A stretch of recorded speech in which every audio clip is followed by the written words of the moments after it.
നന്ദി സന്ദീപ് വാര്യർ. പ്രത്യേകിച്ച് രാഷ്ട്രീയ നിരീക്ഷകൻ ജോർജ് പടിപ്പാറ നമുക്കൊപ്പം ചേരുന്നു. ശ്രീ ജോർജ് പടിപ്പാറ, താങ്കൾ കണക്ട് ചെയ്യുമ്പോൾ തന്നെ മുൻ BJP നേതാവായിരുന്ന സന്ദീപ് വാര്യർ പറയുന്ന വാചകങ്ങളാണ് ഇത്. എത്ര നേതാക്കന്മാർ തമ്മിൽ ഏതെല്ലാം തരത്തിലുള്ള ഗ്രൂപ്പ് വഴക്കുകൾ ഉണ്ടായിരുന്നു, അതിൽ ഞാനൊന്നും പറയുന്നില്ല എന്ന് പറയുന്നിടത്ത് പോലും ആ പാർട്ടി നിറങ്ങിപ്പോയ സന്ദീപിന്റെ വാക്കുകളിൽ എല്ലാ സൂചനകളും ഒരു വശത്തുണ്ട്.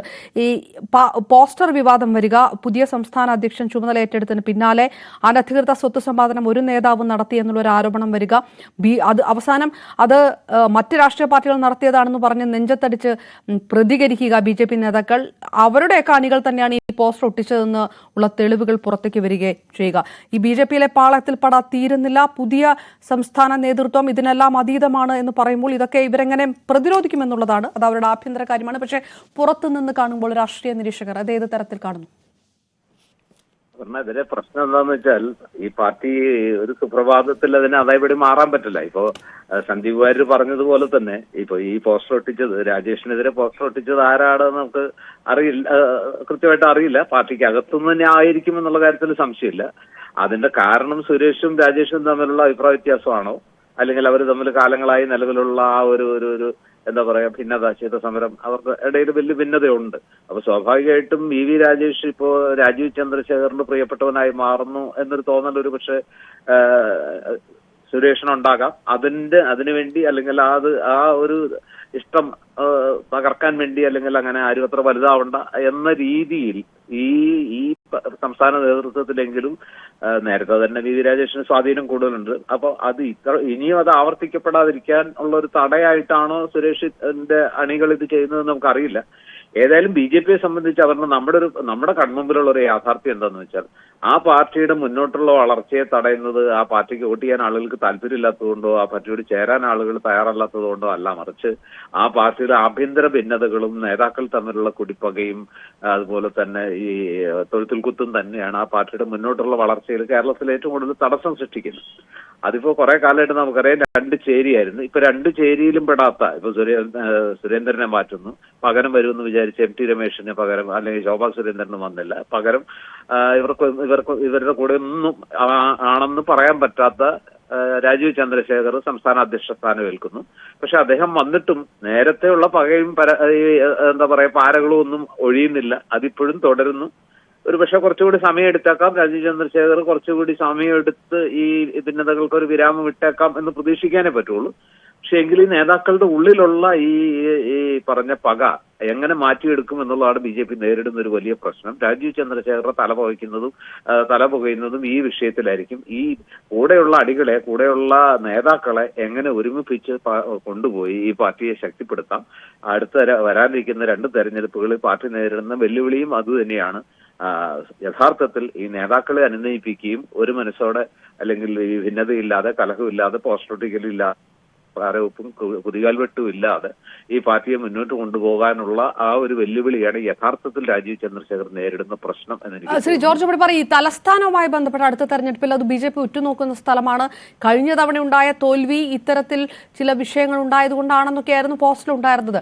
അപ്പോൾ ഇനി അടുത്ത തെരഞ്ഞെടുപ്പിലേക്ക് വരുമ്പോൾ പ്രധാനപ്പെട്ട തലസ്ഥാന ജില്ലയിലെ പ്രധാനപ്പെട്ട 2 നേതാക്കൾ തമ്മിലാണ് ഈ പോര് തുടരുന്നത്. ഇത് ഈ ഘട്ടത്തിലേക്ക് പോകുമ്പോൾ അത് BJPയുടെ വിജയ സാധ്യതയെ ബാധിക്കുമെന്നുള്ള ആശങ്ക സംസ്ഥാന നേതൃത്വത്തിനും കേന്ദ്ര നേതൃത്വത്തിനും ഉണ്ടാവില്ലേ? സ്വാഭാവികമായിട്ടും ഈ കടുത്ത നടപടി എന്തെങ്കിലും ഉണ്ടാകാനുള്ള സാധ്യത കാണുന്നുണ്ടോ?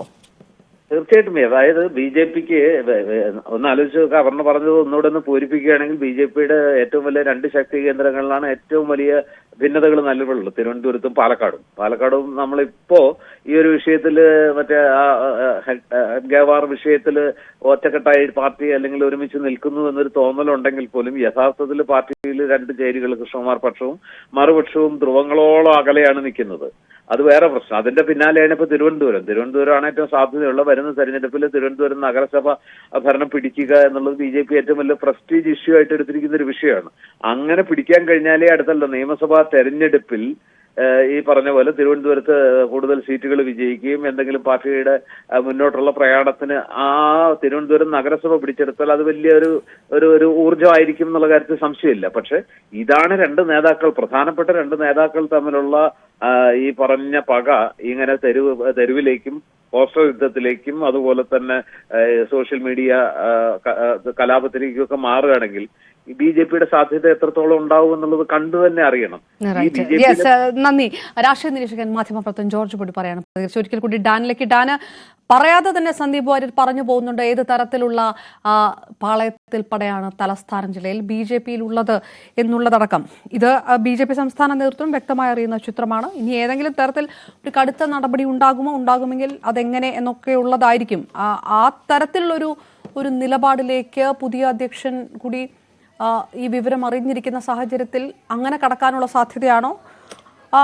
എന്താണ് BJP വൃത്തങ്ങളിൽ നിന്നൊക്കെ ലഭിക്കുന്ന സൂചനകൾ? എന്താണ് അപർണ, നമ്മളിപ്പോൾ പ്രേക്ഷകരിലേക്ക് എത്തിക്കുന്ന ദൃശ്യങ്ങളാണ് കൂടുതൽ ഇതിലെ ഏറ്റവും വ്യക്തതയുള്ള ദൃശ്യങ്ങൾ. അതായത് ഈ മോനു, അതോടൊപ്പം തന്നെ പൂജപ്പുറ സ്വദേശികളായ അഭിജിത്ത്, നാഗരാജ് തുടങ്ങിയവർ ഈ പോസ്റ്ററുകൾ പതിക്കുന്നതിന് വേണ്ടി CCTV ക്യാമറകളൊന്നും ഇല്ലെന്ന് ഉറപ്പാക്കിയാണ് ഹെൽമറ്റ് തലയിൽ നിന്ന് ഊരിമാറ്റിയ ശേഷം ഈ പോസ്റ്റർ ഒട്ടിക്കാൻ പോകുന്നത്. തിരികെ വരുന്നതിനിടയിൽ ഹെൽമറ്റ് കൈവശം ഇരിക്കെയാണ് ഈ CCTV ക്യാമറ, അവരുടെ ശ്രദ്ധയിൽപ്പെടാതിരുന്ന ഒരു CCTV ക്യാമറയിൽ അവരുടെ ദൃശ്യങ്ങൾ പതിഞ്ഞിരിക്കുന്നത്. അവർക്കൊപ്പം മറ്റൊരാൾ കൂടിയുണ്ട്. അയാളെ സംബന്ധിച്ച വിശദാംശങ്ങൾ നമുക്ക് ഇതുവരെ ലഭിച്ചിട്ടില്ല. ഇപ്പോൾ ഏറ്റവും ഒടുവിൽ ലഭിക്കുന്ന വിവരമനുസരിച്ച് 3 തവണ, നമ്മൾ നേരത്തെ ഒരു തവണ ഈ വിശദമായ മൊഴി രേഖപ്പെടുത്താൻ ഈ സംസ്ഥാന ഭാരവാഹി കൂടി ഒരു നേതാവിനെ വിളിച്ചു എന്ന വിവരങ്ങളായിരുന്നു ലഭിച്ചത്. പക്ഷേ ഇപ്പോൾ ലഭിക്കുന്നത് 3 തവണ മ്യൂസിയം CI ഈ സംസ്ഥാന ഭാരവാഹിയെ വിശദമായ മൊഴി രേഖപ്പെടുത്തുന്നതിന് വേണ്ടി സ്റ്റേഷനിൽ ഹാജരാകാൻ കൃത്യമായി നിർദ്ദേശം നൽകിയിട്ടും നിരാകരിക്കുകയായിരുന്നു. ഒരു തരത്തിലും അതുമായി ബന്ധപ്പെട്ട അന്വേഷണത്തോട് ഈ പ്രമുഖ നേതാവ് സഹകരിച്ചിട്ടില്ല എന്നാണ് പറയുന്നത്. പാർട്ടി ഏതെങ്കിലും തരത്തിലുള്ള ഒരു ആഭ്യന്തര അന്വേഷണം ഇനി ഈ വിഷയത്തിൽ നടത്തുമോ, അങ്ങനെ അച്ചടക്ക ലംഘനം ഉണ്ടായിട്ടുണ്ട് എന്ന് കണ്ടെത്തുന്ന ഒരു സാഹചര്യം ഉണ്ടായാൽ ഏതെങ്കിലും തരത്തിലുള്ള തുടർ നടപടികൾ ഉണ്ടാകുമോ എന്നതാണ് അറിയാനുള്ളത്. രാജീവ് ചന്ദ്രശേഖർ അധ്യക്ഷനായതിന് പിന്നാലെ ഒരു തരത്തിലുള്ള വിഭാഗീയതയും വെച്ചു പൊറുപ്പിക്കുകയില്ല എന്ന് അദ്ദേഹം തന്നെ പരസ്യമായും പാർട്ടി കോർ കമ്മിറ്റി യോഗങ്ങളിലുമൊക്കെ നിലപാട് വ്യക്തമാക്കിയതാണ്. അവിടെ ഇങ്ങനെയൊരു വിവാദം ഉണ്ടായതിന് പിന്നാലെ അതിൽ പാർട്ടി പ്രവർത്തകർക്ക് ബന്ധമില്ല എന്ന് പറഞ്ഞൊഴിഞ്ഞിരുന്ന നേതൃത്വം കൃത്യമായി മറുപടി പറയേണ്ട സാഹചര്യത്തിലേക്ക് ഈ ദൃശ്യങ്ങൾ കൊണ്ടുവന്നെത്തിക്കുന്നു. ഇതിൽ ഒരു BJP കൗൺസിലർ കൂടിയായ വ്യക്തിയുടെ മകൻ കൂടി ഉൾപ്പെട്ടിട്ടുണ്ട് എന്നതാണ് ഇതിന്റെ ഗൗരവം ഏറെ വർദ്ധിപ്പിക്കുന്നത്. ഡാൻ കുര്യൻ ആണ് വിവരങ്ങൾ നൽകിയത്. പോസ്റ്റർ വിവാദത്തിലുണ്ടായിരിക്കുന്ന വഴിത്തിരിവുകൾ അല്ലെങ്കിൽ ദൃശ്യങ്ങൾ ആണ് പുറത്തേക്ക് വന്നിരിക്കുന്നത്.